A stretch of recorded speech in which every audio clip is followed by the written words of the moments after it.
So we're in the lockdown questions. How many different support workers can come into my house during lockdown? The health orders on New South Wales website aren't clear for me. Well, first of all, they aren't clear for most of us, I think. I think we've all taken a double take, or we've gone somewhere else to verify whether we're making the right interpretation. Carolyn, how would you break this down for someone? Yep.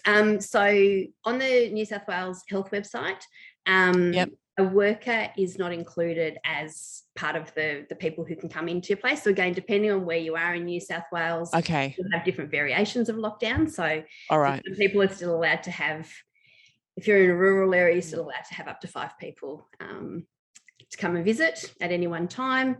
If you're in one of those tighter lockdown places, I'm in the Hunter region, Newcastle Hunter region, where just entered the no visitors to your house sort of zone, which I know Sydney's been in for. So the Greater Sydney, maybe speak to the tightest restrictions first. The Greater Sydney area, or the tightest ones in the, and then we'll just sort of step back to the regional.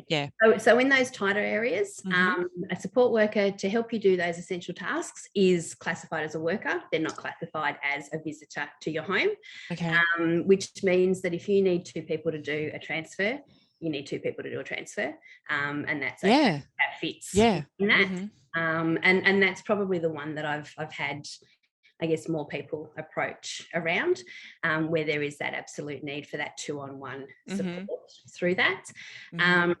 Obviously, in terms of what the public health orders are, and what we understand the transmission methods of COVID are to minimise the number of people who are coming through your house. So making that call yourself as to what's essential and what's not essential.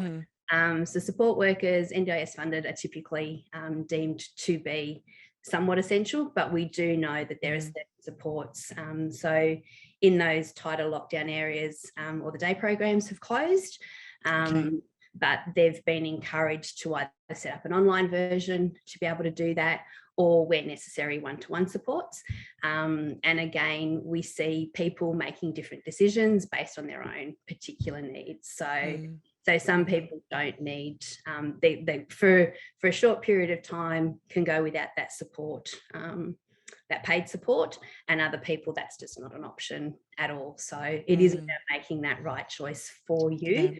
But you need those 2. If you need 2 support staff to come in to do a transfer, to do whatever particular thing it is, you can still have that in place.